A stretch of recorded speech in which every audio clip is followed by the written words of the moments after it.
नमस्कार, आप सभी का हार्दिक स्वागत है हमारे यूट्यूब चैनल में। आज गणित दिवस है। आज हम श्रीनिवास रामानुजन जी के बारे में बात करेंगे, जिनकी आज जन्म जयंती है और वो भारत के महान गणितज्ञ थे।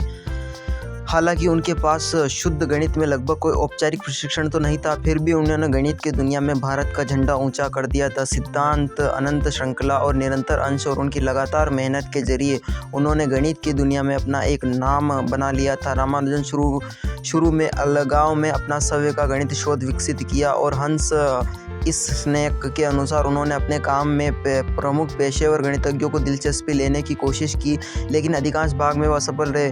उन्हें जो दिखाना था वह बहुत उपन्यास था और बहुत ही अपरिचित था और अतिरिक्त रूप से वह सामान्य तरीके से प्रस्तुत किया। उन्हें परेशान नहीं किया जा सकता गणितज्ञों की तलाश में जो उन्हें काम बेहतर ढंग से समझ सके। 1913 में उन्होंने कैम्ब्रिज विश्वविद्यालय में अंग्रेजी में गणितज्ञ G.H. हार्डी के साथ एक डाक पत्राचार शुरू किया। इंग्लैंड में रामानुजन के कार्य असाधारण मानते हुए हार्डी ने उनके कैम्ब्रिज जाने की व्यवस्था कर दी।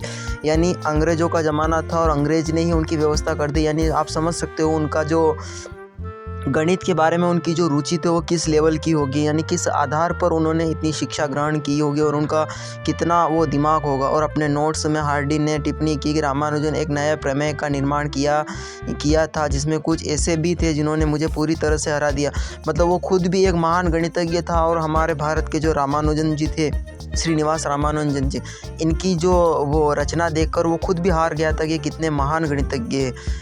उसने कहा था कि मैंने इनके जैसा और कोई गणितज्ञ नहीं देखा और वह उस समय की उन्नत गणित थी जो श्री रामानुजन जी ने उसके सामने प्रस्तुत करी थी। आज हम कुछ रामानुजन जी के बारे में आपको जानकारी देते थे। रामानुजन जी का जन्म 22 दिसंबर 1887 को इरोड, मैसूर राज्य, ब्रिटिश उस समय जो अंग्रेज शासन था वहाँ पर हुआ था, भारत के अंदर ही। और उनकी मृत्यु 26 अप्रैल 1920 की आयु में हुई थी। उस समय भी दुर्भाग्यवश भारत के अंदर इंग्लैंड का ही शासन था। कुंभकोणम, मद्रास में उनकी मृत्यु हुई थी।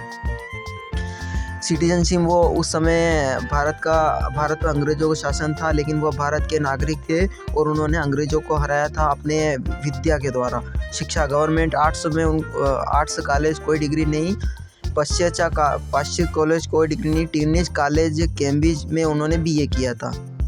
रामानुजन को योग लंदो रामानुजन इस तरह नकली त्रिटा कार्य करता था। रामानुजन अनुमान, रामानुजन प्राइम, रामानुजन सोल्डरिंग, रामानुजन तीटा समारोह, रोजस रामानुजन पहचान, रामानुजन गुरु प्रमेय, हार्डी रामानुजन स्पोर्शनोक सूत्र, रामानुजन सातों श्रृंखला, इस आधार पर उनको जाना जाता था। उनको उस समय का प्रसिद्ध पुरस्कार रॉयल सोसाइटी का फेलो नामक पुरस्कार 1918 में दिया गया था। वे ट्रिनिटी कॉलेज कैम्ब्रिज संस्थान में पढ़े थे और उनके शिक्षक, उनके जो सलाहकार थे वो थे G.H. हार्डी और J.E. लिटवर्ड। तो आपको ये हमारी प्रस्तुति कैसी लगी?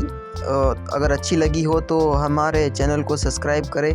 बहुत बहुत धन्यवाद। और जाते जाते थोड़ा और आपको इनके बारे में बता दें। अपने छोटे से जीवन काल के दौरान रामानुजन स्वतंत्र रूप से 3900 परिणाम, ज़्यादातर पहचान और समीकरण संकलित किया था। कई पूरी तरह से उपन्यास थे। उनके मूल अत्यधिक अपरंतक परिणाम थे, जैसे कि Ramanujan prime, Ramanujan theta function, विभाजन सूत्र और मार्क थीटा फंक्शन ने कार्य पूरे क्षेत्रों में खोल दिया था। आगे अनुसंधान की एक बड़ी मात्रा में प्रेरित किया था। उनके हजारों परिणाम से एक दो को छोड़कर अब सब सही साबित हो रहे। उस समय सही साबित हुए ना हुए हो, लेकिन अब सब सभी सही साबित हो रहे हैं। रामानुजन जर्नल एक वैज्ञानिक पत्रिका रामानुजन ने प्रभावित गणित के सभी क्षेत्रों में काम करने के लिए प्रकाशित किया गया था। उनकी नोटबुक, जिसमें अनेक उनके प्रकाशित अप्रकाशित परिणामों को सारांश शामिल का विश्लेषण है। नए गणितज्ञ विचारों के स्रोतों से उनकी मृत्यु के बाद से दशकों का अध्ययन किया गया। 2012 के अंत तक शोधकर्ताओं ने यह पता लगाना जारी किया कुछ निष्कर्षों को सरल गुण और सम्मान आउटपुट के बारे में। उनके लेखन की मात्र टिप्पणियां सव्य गहन की सूक्ष्म संख्या के सिद्धांत परिणाम थी और उनकी मृत्यु के लगभग एक सदी के बाद अनसुनी रही। वहीं रॉयल सोसाइटी के सबसे कम उम्र फेलो में से एक दूसरे भारतीय सदस्य बने। ट्रिनिटी कॉलेज कैम्ब्रिज फेलो चुने जाने वाले पहले भारतीय बने। अपने मूल पत्रों में हार्डी ने कहा था कि एक ही नज़र दिखाने के लिए पर्याप्त थी कि वे केवल उच्चतम क्षमता के गणितज्ञ द्वारा लिखे गए थे।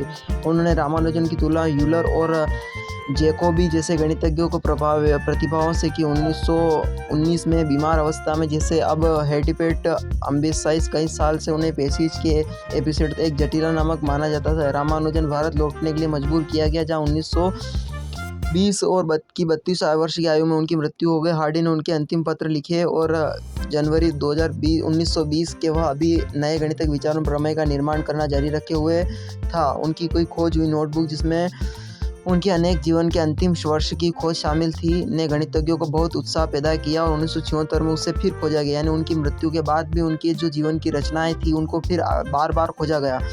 एक गहरे धार्मिक हिंदू रामानुजन की पर्याप्त गणितज्ञ क्षमताओं का श्रेय देवत्व को दे। माननीय रामानुजन जी जो भारत के महान गणितज्ञ थे, वो अपनी जो विद्या थी उसका पूरा श्रेय भगवान को दिया करते थे और कहा कि उनकी जो पारिवारिक देवी है जिनका नाम है नामगिरी थायर के उनके गणितज्ञ ज्ञान प्रकट किया है। वो मानते थे कि उनकी कोई एक परिवार की देवी है, उनके आशीर्वाद से उनको ये सब ज्ञान मिला है। उन्होंने एक बार मेरे लिए एक समीकरण तब कोई अर्थ नहीं था, तब तक ईश्वर के विचार व्यक्त नहीं करता। माननीय रामानुजन जी बहुत ही शानदार वैज्ञानिक थे भारत के और आज उनकी जन्म जयंती पर हम उनके चरणों में कोटि कोटि नमन करते हैं।